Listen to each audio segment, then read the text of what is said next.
Here's Jason. Hey, everybody. It's Jason. Welcome to this week's Star Report. I'm here at New Dimensions, Crystals and Reiki in downtown Brenham, Texas. And this Star Report is for July the 31st through August the 6th. And everything's coming at us at once. Please stop. Uh, kind of is, kind of feels like that. So the energy, which is usually why I do this report, is like how are you supposed to be feeling when all this crap's happening, or what are the highest potentials for you to feel while all these things are going down. Um, is why we do the report. And so the energy is going to feel like it's just one thing after another, right? It's almost like swimming in waves, and you sort of get caught under one, and you're like, oh, I'm trying to catch my breath, but another wave is coming. That's kind of the energy of the week for sure. If not just life in general on the planet for a while. Um, but it's for our own good, right? It's clear. It's for our own good. It's clearing away constructs so that we can realize that they were constructs and we can create something different and new. But let's start where we usually start, which is with the sun. And the sun has been active all week, so you should have been feeling a little bit of heightened awareness, right? So in the body, this is going to feel like heart palpitations, anxiety. If you have any sort of spectrum disorder or heart conditions, you might have been triggered to have episodes of such things when we have high solar activity. And not only have we been having solar flaring, which is usually sort of a minor trigger of that stuff, but we've had CMEs and CME directed at Earth CMEs. We just had an impact overnight or yesterday into the night, which caused just a level 1 storm, right? And so it wasn't a big CME that hit, but it caused the higher reactions that we've been seeing because of the Earth's depleting shield, because of the shifting magnetic poles. And so that level 1 solar storm after a CME impact caused auroras as far south as Arizona. And of course, the farther south they get, everybody's looking for green. I didn't see green in the sky. It's more of a red shift. So you're going to see a redder color the lower you go in the latitudes. And so there are several more. Several more. So I think there were 5 over the week that were launched at us, and we're supposed to be incoming towards Earth impact. We've only had impact of 1 as of this morning when I was checking. So we should have at least 3, if not 4 more impacts. So that might increase the level of all the things that happen in the stuff and the things. And of course, while that's happening, we have shifted into Leo as the sun sign. If you're looking at the zodiac, we are in Leo, and alchemically in the body, Leo's really affecting the heart and the action sort of muscles, right? So the decision sort of tree, or the courage energy that happens in the heart center to act from true self, is really being triggered, right? So if you're sort of feeling this energy in the heart center, even though you don't have any heart issues, that would be why, right? And so this is the ability of expectation. A lot of times when you are playing maybe a video game, or there's a competition that's really close, or you've got to scratch off and you need just one more number, right? It's that kind of anticipation energy that's sort of going on with all the energy that's feeling in the heart. Sometimes when you get to expressing that, like I'm doing now, right, you'll start to have that, I don't say shortness of breath, but almost like you're out of breath, like a workout is happening. So if you're sort of feeling that, that is the energy of which you exist in, not necessarily a malfunction of the body. So if all of this shifting and changing is causing a lot of pressure and change in your life, that is kind of the sea that we are swimming in. Of course, those are aided by the farther out energies, right? So the sun's right there, moon's right there. Then we have our solar system and the planets that are there. And so we have several planets, 4 of them to be exact, that are currently, as of Wednesday, in retrograde, and that's Pluto. And that's really about the acceptance of the true self, right? So you're having this anxiety that what you've created, what you believe to be yourself, is sort of falling away, and what you were taught, what you were known, habits that you installed aren't built for the world that you're living in. And so this is sort of an accepting of a true self, right? That that process is necessary, that a different you is emerging, and it's that kind of newness which is annoying. We're like, hey, I just sort of figured out how to be me, and now I'm more than me. Yeah, thanks, Pluto. Leads us into Saturn retrograde. Saturn's really about finding your authentic occupation. What do you occupation seems like a weird word. It's not like what you're going to do for money, but like what are you supposed to be occupying your focus and your consciousness with here on the planet? And Saturn is also responsible for where came out of focus. I leaned in too far. Saturn is really also responsible for synchronicities and things sort of lining up. So this is what it means when you decide what you want to do and things just sort of fall in place. That's the energy of Saturn. And so during retrograde, that's more pronounced. We sort of see that stuff. Also, we are in Neptune retrograde. And Neptune, being far out there, planet of spirit, is really who are we at a spiritual core, right? And this is what I was getting at earlier of all of this cleansing or breaking down of what we have built. There's a spiritual core, right? So what exists beyond that, or in spite of that, or past the expiration date of that, right? There's an eternal you-ness. There's an eternal you-ness that is going on, and Neptune sort of highlights that. When Neptune's in retrograde, especially with extra solar flaring and then the meteor shower peaks, you should be having more vivid dreams, and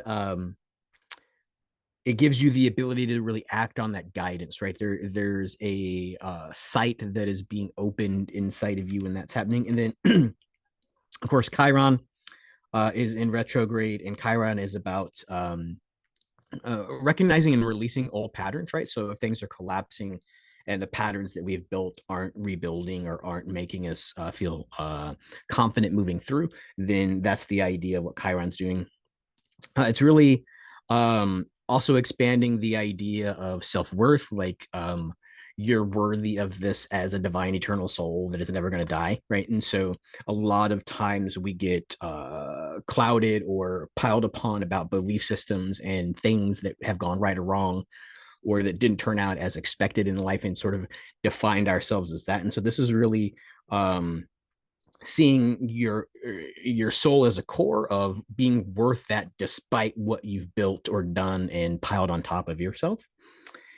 And yeah, and so just really this is a deservingness energy of spiritual blessing, right? So that it's possible for you to actually get what you are searching for, and that your feelings of unworthiness are being removed so that they are no longer hindrances to what you're actually trying to accomplish, right? So even if you're not up here at a conscious level going, oh, I'm not worth it, right?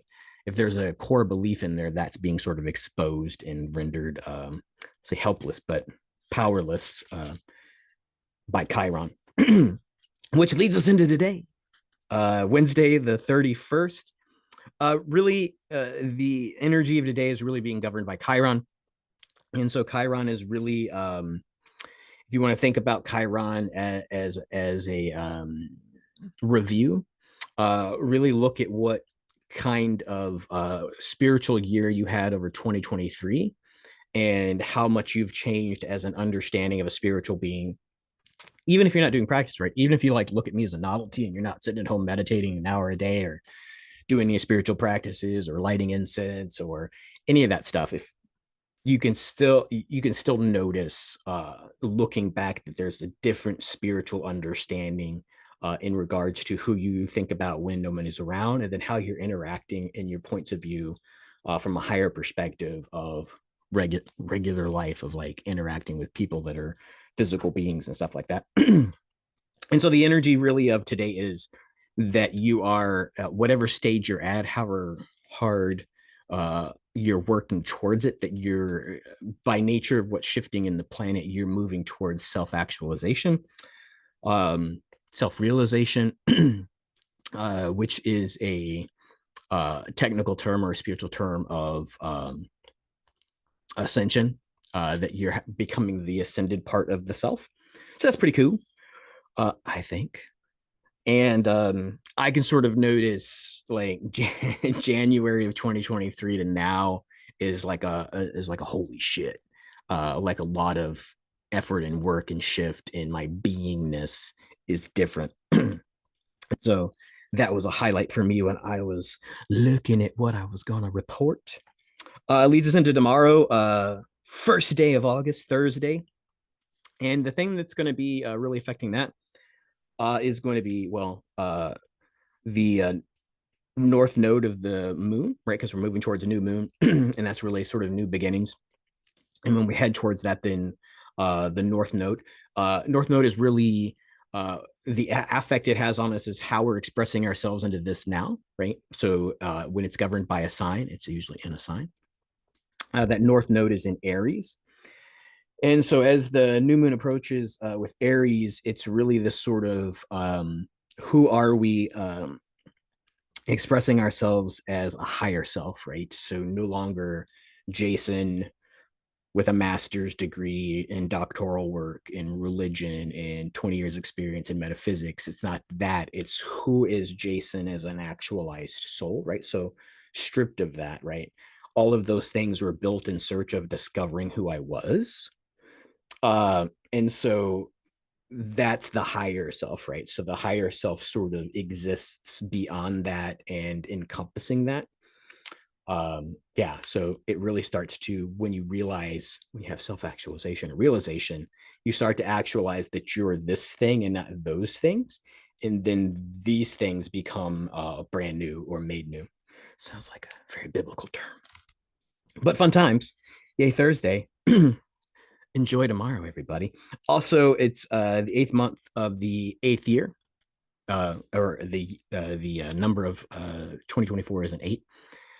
So really look towards the shift of abundance, right? The feeling of abundance, and sort of think of that in the higher self too, right? That despite wants or desires of things to affirm that you're doing the right stuff, which is, better jobs, better relationships, and all that fun stuff, really, that this abundance is that you are more abundant, that you are encompassing a fuller vessel of self by divinity than by stuff.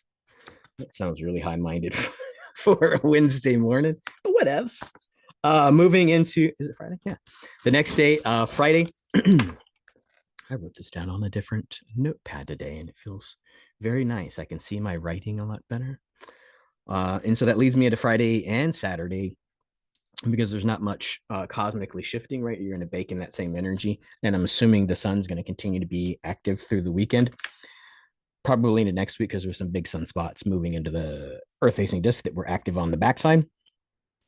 And so, yeah, over the weekend, it's that kind of energy or that thing that you sort of be in preparation for. And this is kind of interesting since school's almost starting, right? But it's that feeling of you kind of have an expectation of what it's supposed to be, but it's a new school, it's new teachers, it's a new boss, it's a new coworker. And so the understanding is all this higher octave, higher spiritual energy that you're existing in, that you've cleared the path for, right? You get to decide, or who am I going to be at this new school, right? And not who am I going to bring from my old school to my new school, but absent everything everybody else already taught me or what I believed about myself, what am I in my expanded selfness? That sounds like a lot of work over the weekend. Oh my goodness. Yeah, I thought this was I was feeling very optimistic about this, but this seems kind of like, oh my gosh, new school, higher octave. What are all these things? It's really the nature of what humanity does over long periods of time.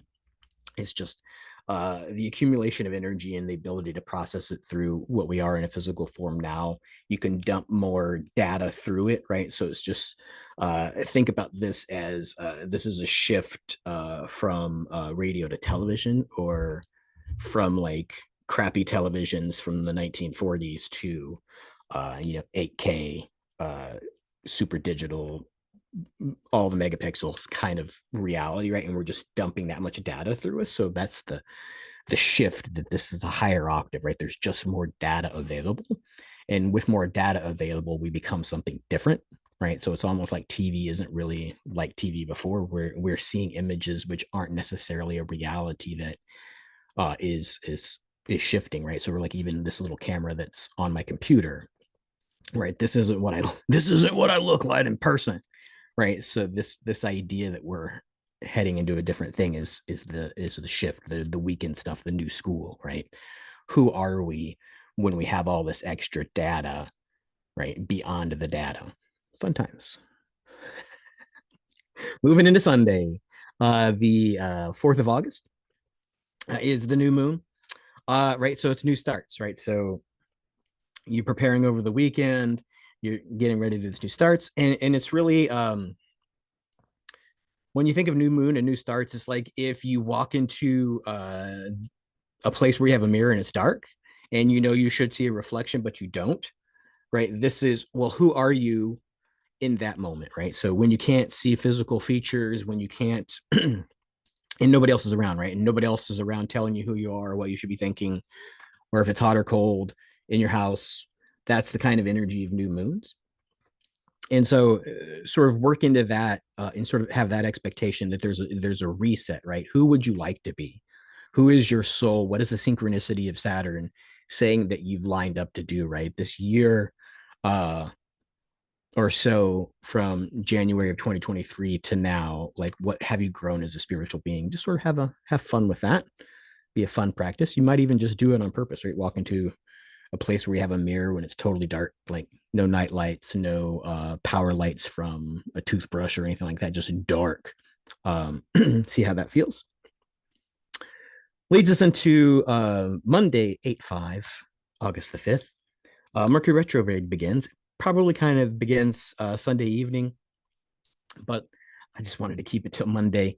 And of course, we've been in pre-shadowing, right? So you've been having Mercury retrograde things, old relationships, old flames, old things you thought were solved, coming up for resolution or reminder that you solved those problems already. Don't move into them again with a different person.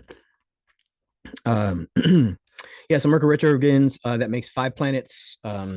And you want to sort of think about this as a chorus, right? These planets, you've probably listened to it. You can go listen to it on YouTube if you want to. What sound does the planets make? And you want to think about these 5 planets in retrograde are sort of singing you a song, right? So they're sending you a vibration of which you're supposed to come into harmony with. And so, yeah, and that harmony is really how you express yourself into this realm, right? Not necessarily who are you up here, but how does the who you are up here express into a physical reality, right? How can you be different into this reality than you currently been? Yeah, that sounds like a big Monday too. It's just all cool. Tuesday, the 6th of August is the next day, and the last day of the report. Get you 7 days down the road. It's gonna be a 22 master day. Excuse me. Pardon. It's like I'm up on the stage preaching. It's probably just the smoke is pretty sweet. It's in my mouth and in my nose. Hold on, please.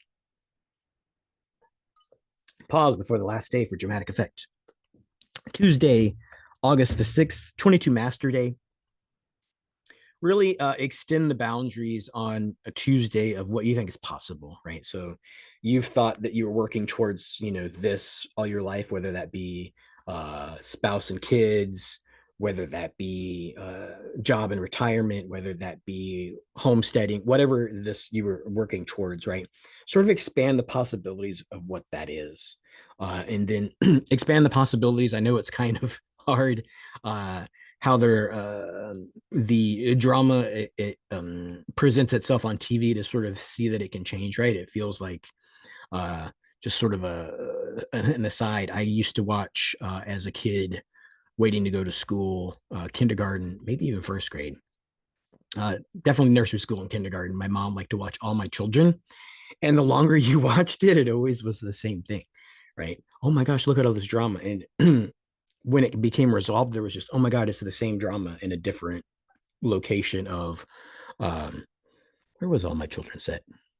Something Valley, Pine Valley, who knows? Something like that. I didn't know I had that in my memory banks. Anyway, this is the sort of thing that you're supposed to look past. What else is possible, right? If that is indeed a creation that repeats itself, what if it didn't? right? So what if we woke up from Groundhog Day and somehow it was different, right? It wasn't a 4-year cycle of elections. It wasn't a whatever cycle of so on and so forth. What would it look like? That's the energy of Tuesday. That seems like a big ask because we're baking in this agreed upon reality. But what if that reality could be different? And we could move beyond whatnot, right? I don't know what that whatnot looks like. It's not necessarily the landing of the aliens or the discovery that Egyptians and all the ancient societies have been living in Middle Earth. I don't think it's going to be that exciting, but it's really this. There can be something completely different than what we expect, right? And so we should change our expectations so that that completely different can harmonize with the song of the cosmos. Well, that really seems like a sermon that I didn't mean to give, but that is Tuesday, the 6th of August, 2024. Of course, I'm here in the shop if you have any questions or need to come by for some expert help. I know lots of things and read lots of books, but also I can just bake you in interdimensional energy if you need a healing session, cleanse, connect, or integrate. And of course, if you want to do a lot of the work yourself and just use holy energy moved by the breath in and out of the body, I also do breath work. You can sign up for that online at newdimensionscrystals.com. And of course, if you're in the Burnham area, I'm right next to the radio station in downtown. Until next week, everybody, it's been fun, it's been real, and I wish you many blessings.